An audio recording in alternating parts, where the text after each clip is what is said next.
Particular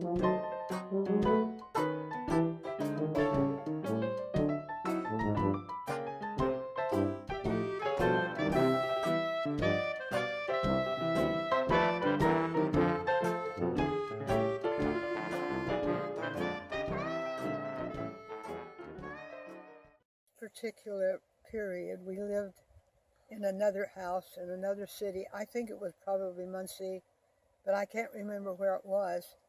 I just remember that at that period in my life, my father was teaching me to do something. He would put his left leg out, stick it way out, and then he'd take a hold of my hands like this, and then I would walk up and get on his shoulders and turn around and hold his hands, and he'd walk around the room with me standing up on his shoulders. Well, I got so good at it, I can do it without holding on to his hands. And he'd walk around and I'm standing on his shoulders. And I'll remember that a long, long time. He also taught me some other things. He taught me how to put my feet up behind my head. And when you're young like that and your legs are kind of long, it's not too hard. And at that period of time, that's when I learned to skate. But I learned to skate on one skate because my mother was always afraid I was going to get hurt. And she said she'll fall and hurt herself if you get her skates. Well, I had a girlfriend lived on another street, and she had skates. So she let me use one of her skates, and she'd skate on the other skate. So we each had a skate, and we'd skate on one skate. And one day, my father came home from work. He was a shoe repairman at that time. He came home from work, and what do you guess he brought home with him? A pair of skates. Was I excited? And my mother said, oh, she'll fall and hurt herself. And my father said, just let her try. I put the skates off, and off I took, like that. And my mother was so surprised. But then she didn't fuss about skates anymore. But I did have something that bothered me. Sometimes I would go down at the shop where my father worked, and he repaired shoes. He was very good at repairing shoes, and he was very fast. But what made him fast was he held the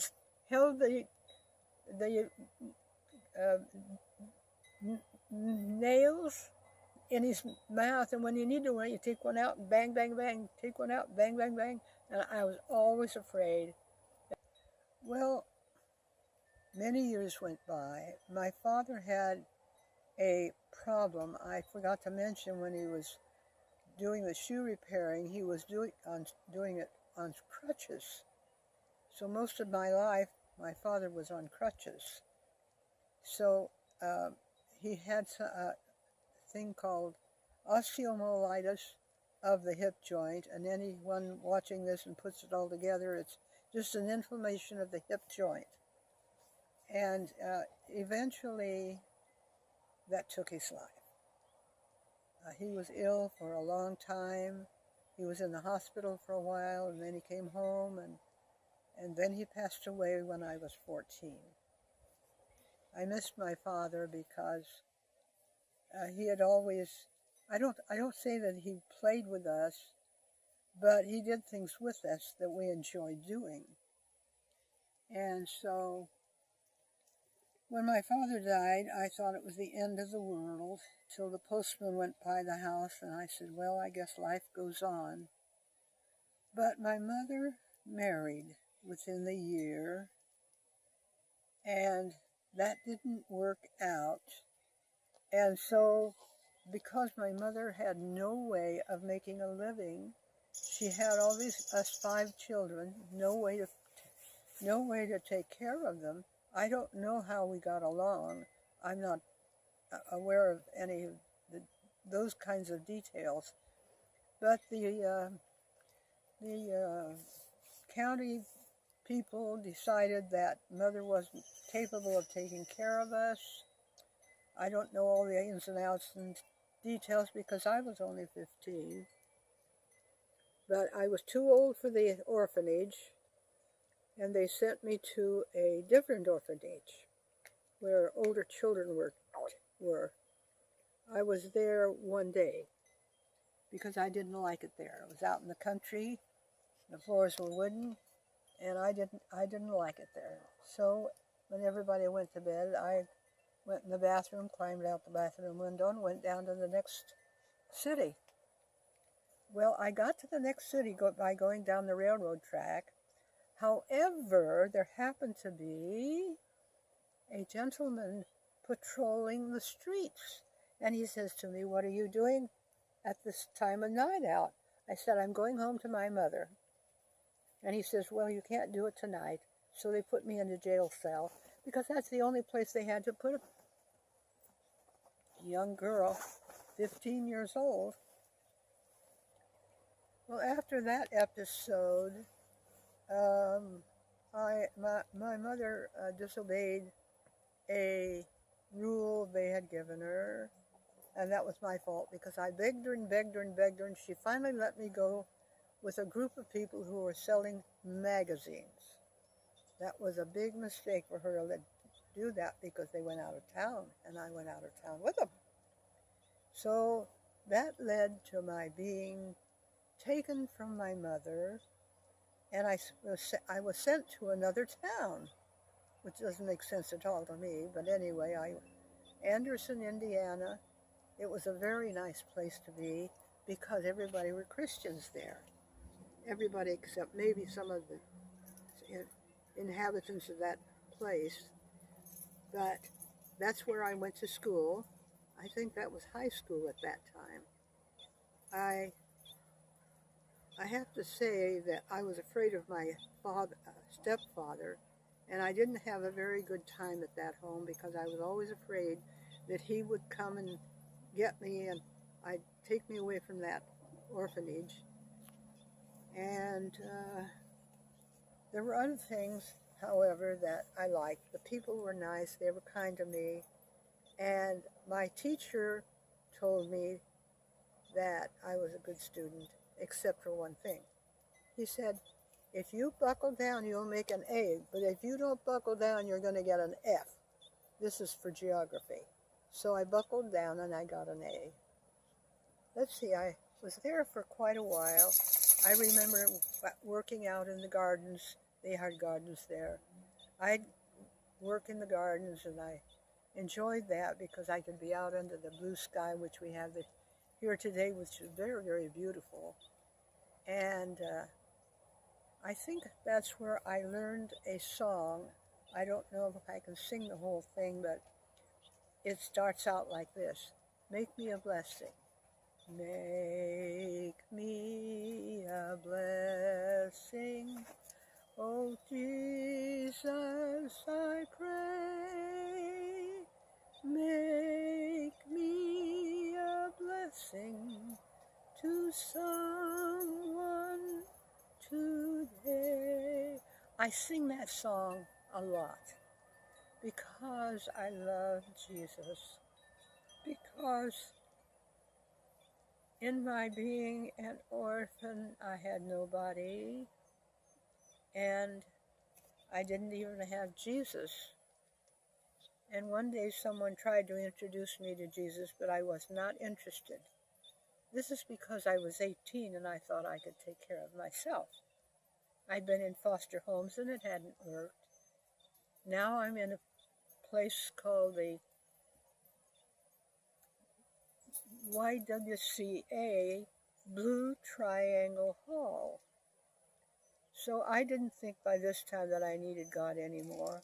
I had a bad experience at one time, and I remember looking out the window and saying, as I looked up into the sky, "If there's a God, prove it to me."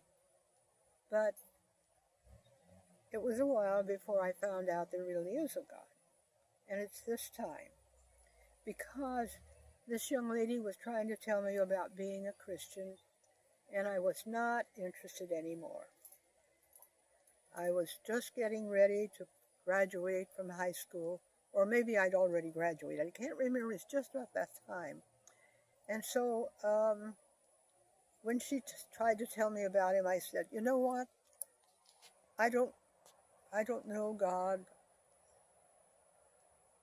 I'm getting along just fine by myself. I thought I did.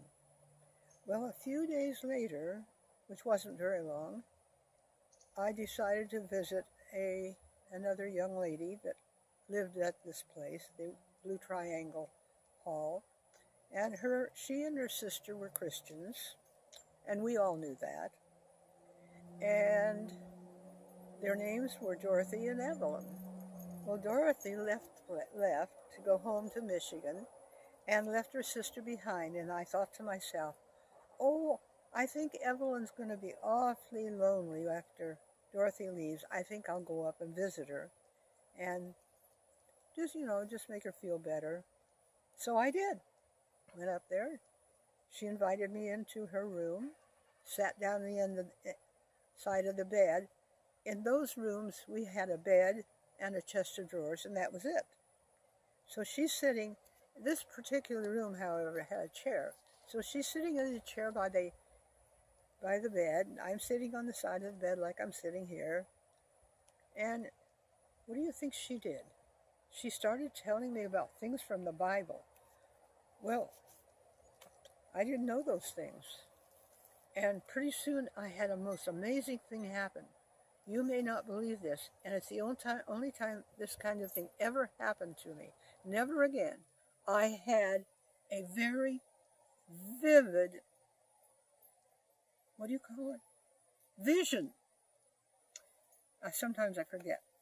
So anyway, this is what the vision was. There was a sheet tied at the corners up above my head, and this sheet is full of my sins.